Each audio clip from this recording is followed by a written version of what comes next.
Hi everyone, welcome to my channel. Today we are going to learn about 7th class social third lesson, tanks and groundwaters. In the previous video we learned about tanks. Now in this video we are going to learn about Mission Kakatiya, our village, our tanks. After the formation of the new state, the government of Telangana has started program for minor irrigation tanks in the state. This program called Mission Kakatiya, Mana Uru, Mana Cheruvu, aims at removal of silt from tank beds and repair and construction of tank bands on about 47,000 tanks. Find out about the implementation of this program in your area. How many tanks have been improved and whether people have benefited from this. Mission Kakatiya, Mana Uru, Mana Cheruvu. Telangana కొత్త రాష్ట్రంగా ఏర్పడిన తర్వాత రాష్ట్ర ప్రభుత్వము రాష్ట్రంలోని చిన్న చిన్న నీటిపారుదల చెరువుల అభివృద్ధి కోసం ఒక కార్యక్రమాన్ని ప్రారంభించింది. ఆ కార్యక్రమం పేరే మిషన్ కాకతీయ, మన ఊరు మన చెరువు. అయితే రాష్ట్రంలోని 47,000 చెరువుల్లో పూడిక తీయడము, మరమ్మతులు చేపట్టడము, రిపేర్ చేయడము, అదేవిధంగా చెరువులకు కట్టల నిర్మాణానికి సంబంధించిన కార్యక్రమాలన్నిటికీ ప్రధాన ఉద్దేశంగా ఈ ప్రోగ్రాం అనేది స్టార్ట్ చేయబడింది. ఈ కార్యక్రమం అమలు మరి మీ ప్రాంతంలో ఏ విధంగా ఉంది తెలుసుకోండి. అదేవిధంగా ఎన్ని చెరువులు ఈ మిషన్ కాకతీయ ద్వారా అభివృద్ధి చెందాయి, మరి దీనివల్ల ప్రజలకు ఏమైనా మేలు అనేది జరిగిందా లేదా అనేది తెలుసుకోండి. Next, fishing in tanks. Tanks not only provide drinking water and water for irrigation of fields but also provide livelihood for fisher folk. Many of the fisher folk are from traditional fishing communities like Besta, Gangaputra, Gondla and Mudiraj. Telugu community depend upon these tanks and rivers for leading their lives. Let's find out more about their lives by visiting a village in Suryapeta district. చెరువులు, చేపలు పట్టడం. ఈ చెరువులు అనేవి మనకు drinking water ఇవ్వడము, అదేవిధంగా వ్యవసాయానికి నీరు ఇవ్వడమే కాకుండా ఎంతోమంది చేపలు పట్టుకునే వాళ్ళకు వాళ్ళ జీవనాధారంగా కూడా ఈ చెరువులు అనేవి ఉపయోగపడుతున్నాయి. అయితే వాళ్ళు సాంప్రదాయంగా చేపలను పట్టుకునే కుటుంబాలు కొంతమంది ఉన్నారు. వాళ్ళ పేర్లు ఏంటంటే బెస్తా, గంగపుత్ర, వాళ్ళని గంగపుత్ర అని కూడా అంటారు. తర్వాత గూండ్ల మరియు ముదిరాజ్ అంటే తెనుగు. ఈ తెగలకు చెందిన ప్రజలు తమ జీవనాన్ని గడుపుకోవడానికి ఈ చెరువులు మరియు ఈ నదులపైనే వాళ్ళు ఆధారపడి జీవిస్తున్నారు. వారి జీవితాలకు చెందిన మరికొన్ని విషయాలు మనం తెలుసుకోవాలంటే మనం ఇప్పుడు సూర్యాపేట జిల్లాలోని ఒక గ్రామానికి వెళ్దాం. Betavolu village. This village is 16 kilometers from Kodada near Suryapet. According to village elders, Betavolu got its name from Betala Reddy, the subordinate of Kakatiyas. He got the tank built in the name of his wife Veerala Devi. Thus, the villagers call the large tank as Veerala Devi tank or Irla Devi tank. The tank irrigates about 1900 acres in the village. Today, even though originally it was meant to irrigate about 3000 acres, the Ayakat command area of tank has been reduced due to illegal encroachments on the tank bed and due to silting. Bethavolu గ్రామం. ఈ గ్రామం సూర్యాపేటకు దగ్గరలో ఉన్న కోదాడకు 16 కిలోమీటర్ల దూరంలో ఉంది. ఇక్కడ ఉన్న గ్రామ పెద్దలు చెప్పడం బట్టి ఈ బేతవోలు అనే పేరు ఎలా వచ్చిందంటే కాకతీయుల సామంత రాజైన బేతాళరెడ్డి పేరు మీదుగా ఈ గ్రామానికి బేతవోలు అనే పేరు వచ్చింది. అయితే ఈ బేతాళరెడ్డి అనే అతను తన భార్య వీరలాదేవి పేరు మీదుగా ఈ గ్రామంలో ఒక పెద్ద చెరువును తవ్వించాడు. అందుకే గ్రామస్తులందరూ ఆ చెరువును వీరలదేవి చెరువు లేదా ఈర్లదేవి చెరువు అని పిలుస్తూ ఉంటారు. అయితే ఇది తవ్వించినప్పుడు 3000 ఎకరాల భూమికి దీని ద్వారా నీరు అందించడానికి తవ్వించారు. కానీ ఇప్పుడు ప్రస్తుతం 1900 ఎకరాల భూమికి మాత్రమే దీని ద్వారా నీరు వస్తుంది. ఎందుకంటే ఈ చెరువుల ఆయకట్టు అంటే ఆ చెరువుకు సంబంధించిన ఆ భూములు ఉంటాయి కదా, ఆ భూములను చాలామంది ఆక్యుపై చేసుకోవడం వల్ల, చెరువులో పూడిక తీయకపోవడం వల్ల చెరువులో పూడిక పేరుకుని పోయి ఆయకట్టు ప్రాంతం ఏమైపోయిందంటే తగ్గిపోయింది. On the tank bund is situated the shrines of Katta Maisamma and Gangamma who considered the Guardian deities of the tank. Fisher folk and other villagers worship in these shrines before fishing and also celebrate annual festivals in their honor. మనము చూస్తూనే ఉంటాము, ప్రతి చెరువు దగ్గర రాగానే మనకు కట్టమైసమ్మ లేదా గంగమ్మ గుళ్ళు అనేవి కనిపిస్తుంటాయి. ప్రతి చెరువు మీద ఈ గుళ్ళు కంపల్సరీగా ఉంటాయి. ఎందుకంటే ఈ దేవతలు చెరువుకు రక్షణగా ఉంటారని గ్రామస్తుల నమ్మకం. అదే చేపల వేటకు వెళ్ళే ముందు లేదా చేపలు పట్టేవారు లేదా ఆ గ్రామంలో ఉండే ప్రజలందరూ ఈ దేవతలకు పూజలు ఎప్పుడూ జరుపుతూనే ఉంటారు. ప్రతి సంవత్సరం వీళ్ళు దీన్ని ఒక పెద్ద పండుగగా జరుపుకుంటారు. చూడండి 3.1 పిక్చర్లో కట్టమైసమ్మ దేవత ఉంది. అదేవిధంగా ఇక్కడ కింద ఇంకో పిక్చర్ ఉంది 3.1Cలో వీరలాదేవి చెరువు. ఇది ఎవరు రాజైన బేతాళరెడ్డి కట్టించిన చెరువు. ఇక్కడ మరో పిక్చర్ కూడా కనబడుతుంది, థ్రోయింగ్ నెట్. ఇక్కడ 3.1Eలో ఇక్కడ వలను విసురుతున్నాడు. నెక్స్ట్ 3.1లో ఇక్కడ ఫిషింగ్, 3.1Fలో ఫిషింగ్ అంటే చేపలు పడుతున్న పిక్చర్ ఇది.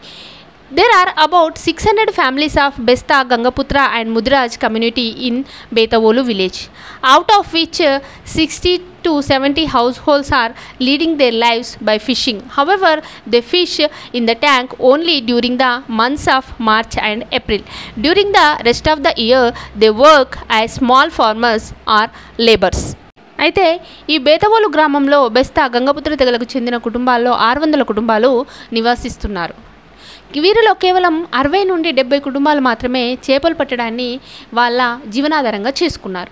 సాధారణంగా వీరు మార్చ్ ఏప్రిల్ నెలల్లో చేపలు పడతారు. మిగతా నెలల్లో ఏం చేస్తారంటే వీళ్ళు సన్నకారు రైతులుగా లేదంటే వ్యవసాయం చేసుకుంటూ వ్యవసాయ కూలీలుగా పనిచేస్తూ ఉంటారు. Fishes in the tanks. Earlier different kinds of fishes like బుడ్డపరకలు, జల్లెలు, కొడిపెలు, చందమామలు, కుంటుముక్కులు, పులిసెలు, ఇసుకదున్నులు, పాపెర్లు, గంధ్రపరకలు, గురిజ పిల్లలు, కొరమీనులు, వాలుగులు etcetera were easily available in the streams, small rivers and canals. చెరువులు, చేపలు. గతంలో ఈ చెరువులో వివిధ రకాలైన చేపలు, బుడ్డపరకలు, జల్లెలు, కొడిపెలు, చందమామలు, కుంటుముక్కలు, పుల్షెలు, ఇసుగదొంతులు, పాపెరలు, గండ్రపరకలు, గురియపిల్లలు, కొరమీనులు, వాలుగలు మొదలైనవి లభించేవి. When these waters flowed into the tank, the fishes bred in them. But during the recent times, these fishes are disappearing due to heavy usage of pesticides and chemicals fertilizers in the agriculture fields. So now the young fish are bred artificially in fish farming centers and are let out as seedling into the tank.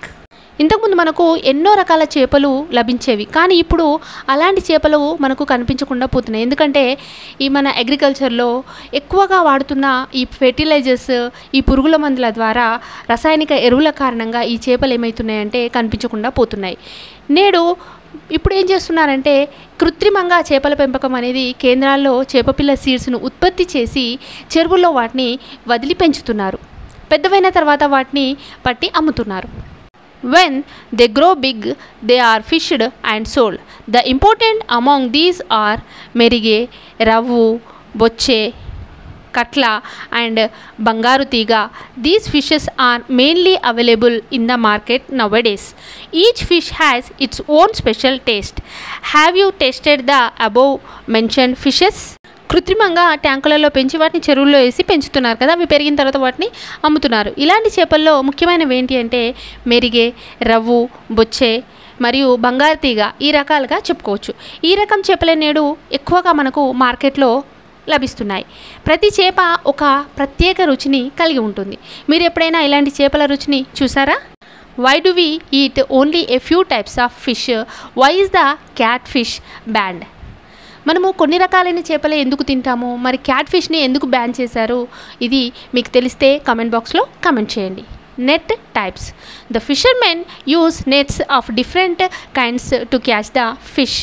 There would be 30 కన్నులు holes in small పరిషా thinner net, whereas 60 కన్నులు in big పరిషా thicker net. These nets are also called a sannapu valla and doddu valla. In some areas the nets contain the beads made by either iron or lead. The sannapu valla weighs less. They catch fish and prawns by sannapu valla. Doddu valla is used to catch the fish of weight 100 grams to 5 kilos. Doddu valla weighs more. Can you think why? వలలు రకాలు. అయితే చెరువులోని చేపల సైజును బట్టి వలలు ఉపయోగిస్తారు. చిన్న పరిష అంటే సన్నపు వల, దీనికి 30 హోల్స్ ఉంటాయి, వాటిని కన్నులు అంటారు.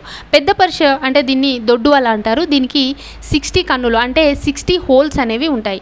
వీటినే సన్నపు వల, దొడ్డు వల అని కూడా కొన్ని ప్రాంతాలలో పిలుస్తారు. అయితే వలలకు ఇనుము లేదా సీసంతో చేసిన చిన్న చిన్న పూసలు ఉంటాయి. సన్నపు వల బరువు తక్కువగా ఉంటుంది.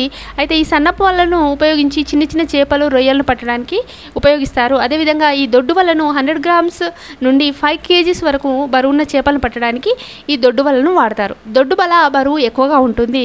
అదేవిధంగా ఈ సన్నపు వలను, దొడ్డు వలను తయారు చేయడానికి వాడే దారం కూడా వేరువేరుగా ఉంటుంది. ఎందుకో ఆలోచించండి. Visit the fishermen families of your area and see how they catch fish. Find out which type of nets are used in your region and discuss in the class. అయితే ఈ చేపలు పట్టే వాళ్ళ ఇంటికి వెళ్ళి వాళ్ళు చేపలు ఏ విధంగా పడుతున్నారో తెలుసుకోండి. అదేవిధంగా వాళ్ళు ఏ విధమైన వలలు వాడుతున్నారో కూడా ఒకసారి అబ్జర్వ్ చేయండి. Fisher folk use 2 methods to catch fish, one in shallow waters and one in deep water. Visire wala is used when there is less water in the tank. Kachuwala when less. Fishermen go further into the stable water and spread the kachuwala. There are used mostly in the occasion where the water is deep. అయితే ఈ చేపలు పట్టేవారు చేపలు పట్టడానికి 2 రకాల పద్ధతులను వాడతారు. నీళ్లు తక్కువగా ఉన్నప్పుడు ఒక పద్ధతి, అదేవిధంగా నీటి లోతు ఎక్కువగా ఉన్నప్పుడు మరొక రకమైన పద్ధతిని వాడతారు. చెరువులో నీళ్లు తక్కువగా ఉన్నప్పుడు విసిరే వలను వాడతారు. కచ్చువల చాలా తేలికగా ఉండి చాలా దూరం తెప్పలపై వెళ్ళి నీరు నిలకడగా ఉండే ప్లేస్లోకి వెళ్ళి అక్కడ ఈ కచ్చువలను పరిచి వస్తారు. లోతైన ప్రాంతాల్లో చేతి వలలను విసిరి పట్టుకోలేని సందర్భాల్లో ఎక్కువగా వీటిని ఉపయోగిస్తారు. మిగిలిన లెసన్ నెక్స్ట్ వీడియోలో చూద్దాం. ఈ వీడియో కనుక మీకు నచ్చినట్లయితే ఈ వీడియోని లైక్ చేయండి, షేర్ చేయండి. అదేవిధంగా నా ఛానల్ సబ్స్క్రైబ్ చేసుకోండి. మరో వీడియోతో మీ ముందుంటాను. బాయ్.